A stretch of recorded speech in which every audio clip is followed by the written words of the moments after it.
ಓಂ ಯೋಗಸ್ಯ ಚಿತ್ತೇನ ಪದೇನ ವಾಚಾ ಮಲಂ ಶರೀರಸ್ಯ ಚ ವೈದ್ಯಕೇನ ಯೋಪಾಕರೋತಂ ಪವರಂ ಮುನೀನ ಪತಂಜಲಿಂ ಪ್ರಾಂಜಲಿರಾನ್ ತೋಸ್ಮಿನ್. ಓಂ ಶಾಂತಿ ಶಾಂತಿ ಶಾಂತಿ. ಬನ್ನಿ ಸ್ನೇಹಿತರೆ, ನಮ್ಮ ನಮಸ್ತೆ ಹಿಂದೂಸ್ತಾನ್ ಹಿಂದಿನ ಎಪಿಸೋಡ್ಗೆ ಎಲ್ಲರಿಗೂ ಸ್ವಾಗತ ಸುಸ್ವಾಗತ. ನೋಡಿ, ನಾವು ವಿಶ್ವಗುರು ಆಗಿ ಹೊರಟಿರೋರು. ಮೊನ್ನೆ ಹಿಂದಿನ ಎಪಿಸೋಡಲ್ಲಿ ನಲಂದಾ ವಿಶ್ವವಿದ್ಯಾಲಯದ ಬಗ್ಗೆ ಮಾತಾಡಿದೆ. 3000 ವರ್ಷಗಳ ಹಿಂದೆ ವಿಶ್ವವಿದ್ಯಾಲಯ ಮಾಡ್ತಿದ್ವಿ. ರೆಸಿಡೆನ್ಷಿಯಲ್ ಸ್ಕೂಲ್ ಇತ್ತು, ರೆಸಿಡೆನ್ಷಿಯಲ್ ವಿಶ್ವವಿದ್ಯಾಲಯ ಇತ್ತು. ಪ್ರಪಂಚದಲ್ಲಿ ಚಡ್ಡಿ ಹಾಕೊಳ್ಳೋಕ್ಕೆ ಬರ್ತಿಲ್ಲ. ಆವಾಗಲೇ ನಾವು ವಿಶ್ವವಿದ್ಯಾಲಯ ಮಾಡಿದ್ವಿ. ಬೇರೆ ಸೂರ್ಯಗ್ರಹದಲ್ಲಿ ಸೂರ್ಯಮಂಡಲದಲ್ಲಿರ್ತಕ್ಕಂಥ ಗ್ರಹಗಳಲ್ಲಿ ಅಲ್ಲಿ ವಾಸ ಮಾಡ್ತಕ್ಕಂಥ ಜನಗಳ ಜೊತೆಗೆ ನಾವು ಸಂವಹನ ಮಾಡ್ತಿದ್ವಿ, ಚರ್ಚೆ ಮಾಡ್ತಿದ್ವಿ, ವಿಚಾರ ವಿನಿಮಯ ಮಾಡ್ತಿದ್ವಿ. ಅಂಥವ್ರನ್ನ ಬ್ರಾಹ್ಮಣರು ಅಂತ ಕರೆದಿದ್ರು ಅಂತಲೂ ಹೇಳಿದ್ವಿ. ಓಕೆ, ಇಷ್ಟೆಲ್ಲ ಇದ್ದಾಗ ಇದಕ್ಕೆಲ್ಲ ಫೌಂಡೇಶನ್ ಬೇಕು. ವಿದ್ಯೆ ಕಲಿಬೇಕು ಅಂತಂದರೆ ಫೌಂಡೇಶನ್ ಬೇಕು. Body, mind and soul. ಅಂತಂದರೆ ಶರೀರ, ಮನಸ್ಸು ಮತ್ತು ಬುದ್ಧಿ ಸಂಯೋಜನೆ ಆಗಬೇಕು, ಸಿಂಕ್ ಆಗಬೇಕು ಅಂತಂದರೆ ಒಂದು ಸ್ಟ್ರಾಂಗ್ ಆದ ಫೌಂಡೇಶನ್ ಬೇಕು. ಇದಕ್ಕೆ ಕರ್ಕೊಂಡು ಹೋಗ್ತಕ್ಕಂಥ ಮಾರ್ಗ ಏನು, ಕಂಡುಕೊಳ್ತಕ್ಕಂಥ ಉಪಾಯ ಏನು ಅಂತ ನೋಡಿದಾಗ ನೋಡಿ, ಯೋಗಾಸನದ್ದು ಇಂಪಾರ್ಟೆನ್ಸ್ ಗೊತ್ತಾಗುತ್ತೆ. ನೋಡಿ, 65 ವರ್ಷಗಳ ಕಾಲ ಕಾಂಗ್ರೆಸ್ನವ್ರು ರೂಲ್ ಮಾಡಿಬಿಡ್ತಾರೆ.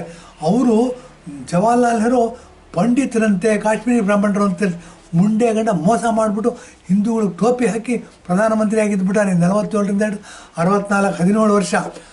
ಈಗ ನರೇಂದ್ರ ಮೋದಿಯವರು ನೋಡಿ, ಅಪ್ಪಟ ಹಿಂದೂ. ಮತ್ತು ಆತ ನೂರಾರು ದೇವರ ಆಶೀರ್ವಾದ ಇದೆ. ಹಾಗಿರೋದ್ರಿಂದ ಏನಾಗಿದೆ, 2014ರಲ್ಲಿ ಪ್ರಧಾನಮಂತ್ರಿಯಾಗಿ ಎಲೆಕ್ಟ್ ಆದರು, 2019ರಲ್ಲಿ ಪ್ರಧಾನಮಂತ್ರಿಯಾಗಿ ಎಲೆಕ್ಟ್ ಆದರು, 2024ರಲ್ಲಿ ಪ್ರಧಾನಮಂತ್ರಿ ಎಲೆಕ್ಟ್ ಆಗಿದೆ. ಪ್ರಧಾನಮಂತ್ರಿ ಎಲೆಕ್ಟ್ ಆಗಿ ಮೊನ್ನೆ ಜೂನ್ 4ನೇ ತಾರೀಕು ಅವ್ರು ಪ್ರಧಾನಮಂತ್ರಿಯಾಗಿ ಪ್ರಮಾಣ ವಚನ ತಗೊಂಡಿದ್ದಾರೆ. ಪ್ರಮಾಣ ವಚನ ತಗೊಂಡ್ರೆ ಜೂನ್ 21ನೇ ತಾರೀಕು ಇಂಟರ್ನ್ಯಾಷನಲ್ ಯೋಗ ಡೇ ಅಂತ ಮಾಡ್ತಿದ್ದೀವಿ ನಾವು. ಇಂಟರ್ನ್ಯಾಷನಲ್ ಯೋಗ ಡೇ ಅಂತ ಮಾಡಬೇಕು ಅಂತಂದರೆ ನೋಡಿ, ಪ್ರಧಾನಮಂತ್ರಿ ಆದಮೇಲೆ ವಿಶ್ವಗುರು ಆಗಕ್ಕೆ ಹೊರಟಿರೋರು ನಾವು. ವಿಶ್ವಗುರು ಅಂದರೆ ಪ್ರಪಂಚನೇ ನಾವು ಹೇಳಿದ ಮಾತು ಕೇಳಬೇಕು, ಪ್ರಪಂಚಕ್ಕೆ ಬುದ್ಧಿ ಹೇಳ್ತಕ್ಕಂಥ ಕೆಪಾಸಿಟಿ ಇರೋರು ನಾವು ಭಾಳ ಒಳ್ಳೆಯ ಜನ ನಾವು ಹೇಳಿದ ಮಾತು ಕೇಳ್ತಾರೆ. ಯಾಕೆಂತಂದರೆ ಆಚರಣೆ ಎಲ್ಲ ಒಳ್ಳೆಯದು ಅಂತ ಅಂದ್ಬಿಟ್ಟು ಏನು ಮಾಡಿದ್ರು ಅವರು, ಯುನೈಟೆಡ್ ನೇಷನ್ ಜನರಲ್ ಅಸೆಂಬ್ಲಿನಲ್ಲಿ ಜೂನ್ 21ನೇ ತಾರೀಕು ಇಂಟರ್ನ್ಯಾಷನಲ್ ಯೋಗ ಡೇ ಮಾಡೋಣ ಅಂತ ಅಂದ್ಬಿಟ್ಟು ಒಂದು ಪ್ರಪೋಸಲ್ ಕೊಟ್ಟರು. ಪ್ರಪೋಸಲ್ಗೆ ನೋಡಿ, ಪ್ರಪಂಚದಲ್ಲೇ ಯಾರೂ ಒಪ್ಪಿಲ್ಲ. 200 ದೇಶಗಳಿವೆ. ಈ ಹೆಚ್ಚು ಕಡಿಮೆ 200 ದೇಶಗಳು ಒಕ್ಕೂರ್ಲಿಂದ ಒಪ್ಪಿಗೆ ಕೊಟ್ಟರು.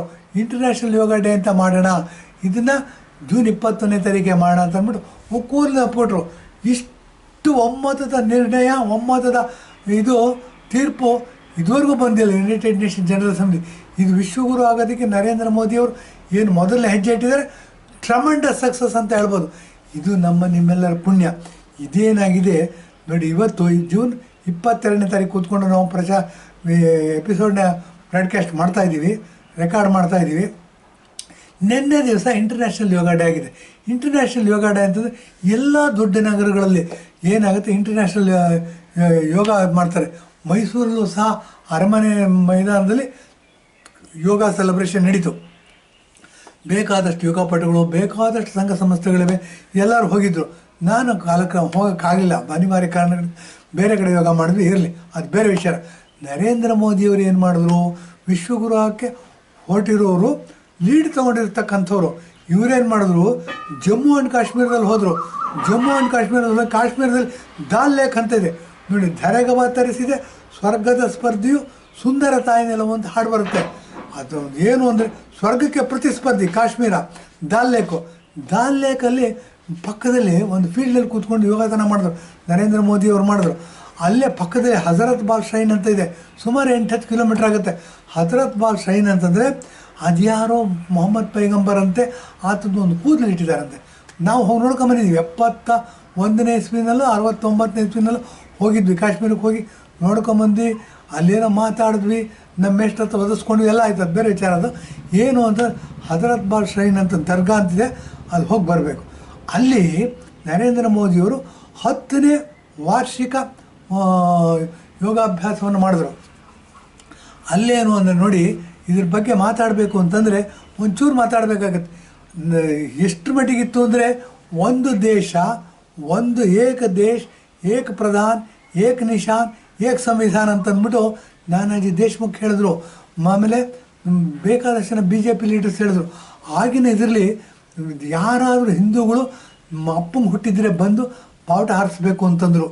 ಈಗ ಸುಮಾರು 25-30 ವರ್ಷಗಳ ಕೆಳಗೆ ಅಥವಾ ಇನ್ನೂ ಜಾಸ್ತಿ ಆಗಿರ್ಬೋದು, ನರೇಂದ್ರ ಮೋದಿಯವರು ಆರ್ಡಿನರಿ ಬಿ ಜೆ ಪಿ ಕಾರ್ಯಕರ್ತರು. ಮುರಳಿ ಮನೋಹರ್ ಜೋಶಿಯವರು ನೋಡಿ, ಅವರು ಪ್ರೊಫೆಸರು, ಫಿಸಿಕ್ಸ್ ಪ್ರೊಫೆಸರ್ ಅವರು ಭಾರತೀಯ ಜನತಾ ಪಕ್ಷದ ಅಧ್ಯಕ್ಷರಾಗಿರ್ತಾರೆ. ಅವರು ಸಂಕಲ್ಪ ಮಾಡಿದ್ರು, ಈ ಸತಿ ನಾವು ಇಂಡಿಪೆಂಡೆನ್ಸ್ ಡೇನಲ್ಲಿ ಬಾವುಟ ಹಾರಿಸೋಣ ಅಲ್ಲಿ ಹೋಗಿ ಅಂದ್ಬಿಟ್ಟು. ಲಾಲ್ ಚೌಕ್ ಅಂತ ಕರೀತಾರೆ ಶ್ರೀನಗರದಲ್ಲಿ, ನಾನು ಹೋಗಿ ನೋಡ್ಕೊಂಬಂದಿದ್ದೀನಿ. ಆ ಲಾಲ್ ಚೌಕಲ್ಲಿ ಏನು ಅಂತಂದರೆ ಟೆರರಿಸ್ಟ್ಗಳು ಗಲಾಟೆ ಮತ್ತು ಸ್ವರ್ಗ, ಅದು ಟೆರರಿಸ್ಟ್ಗಳು ಎಪಿ ಸೆಂಟರ್ ಅಂತ ಹೇಳ್ಬೋದು. ಈ ಬಾಂಬ್ಗಳು ಅಟ್ಯಾಕ್ ಆಗೋದು, ಗುಂಡು ಹೊಡೆಯೋದು, ಬೇಕಾದಷ್ಟು ಗಲಾಟೆ ಮಾಡೋ, ಬೇಕಾದಷ್ಟು ಜನ ಸತ್ತು ಹೋಗಿದ್ದಾರೆ. ಯಾರಾದರೂ ಅಪ್ಪಂಗೆ ಹುಟ್ಟಿದ್ರೆ ಬಂದು ಬಾವುಟ ಹಾರಿಸಿ ಅಂತಂದ್ರು. ಇದು ದೇಶಭಕ್ತರಿಗೆ ಕಿಚ್ಚು ಹಚ್ಚುತ್ತದೆ. ನರೇಂದ್ರ ಮೋದಿಯವರು ಆರ್ಡಿನರಿ ಬಿ ಜೆ ಪಿ ಕಾರ್ಯಕರ್ತರು, ಅವರು ಪಟ್ಟದ ಶಿಷ್ಯ ಮುರಳಿ ಮನೋಹರ್ ಜೋಶಿಗೆ ಗುರು ಶಿಷ್ಯರಿಬ್ಬರು ಸಂಕಲ್ಪ ಮಾಡ್ತಾರೆ, ಈ ಸತಿ ರಿಪಬ್ಲಿಕ್ ಡೇ, ಇಂಡಿಪೆಂಡೆನ್ಸ್ ಡೇನಲ್ಲಿ ನಾವು ಹೋಗಿ ಬಾವುಟ ಹಾರಿಸೋಣ ಅಂತ ಹೋದರು. ಬಾವುಟನ ಹಾರಿಸಿದ್ರು, ಬಂದರು. ಏನೂ ಮಾಡೋಕ್ಕಾಗಿಲ್ಲ. ಏನು ಅಂದರೆ ಈ ಮುಸ್ಲಿಂ ಉಗ್ರವಾದಿಗಳಿದೆಲ್ಲ ಸುಮ್ಮನೆ ಆ ಕಾಳಿಯಲ್ಲಿ ಗೌಂಡು ಹೊಡೆದು ಬಿಡ್ತಾರೆ. ಯಾರು ಇದು ಮಾಡಿ ನಾವು ಹಿಂದೂಗಳು ಹೆದರ್ಕೊಂಡ್ಬಿಡ್ತೀವಿ. ಆದರೆ ನರೇಂದ್ರ ಮೋದಿ ಹಾಗಲ್ಲ, ಅವರು ಪ್ರತಿಮ ದೇಶಭಕ್ತ ಮತ್ತು ಗುರುನೂ ಹಾಗೇ ಇದ್ದರು. ಹಾಗಾಗಿ ಏನಾಯಿತು, ಅವರು ಹೋದರು, ಬಾವುಟ ಹಾರಿಸಿದ್ರು, ರಾಷ್ಟ್ರಗೀತೆ ಹಾಡಿದ್ರು, ಸುರಕ್ಷಿತವಾಗಿ ಬಂದರು. 3ನೇ ಸರಿ ಪ್ರಧಾನಮಂತ್ರಿನಾಗಿದ್ದಾರೆ.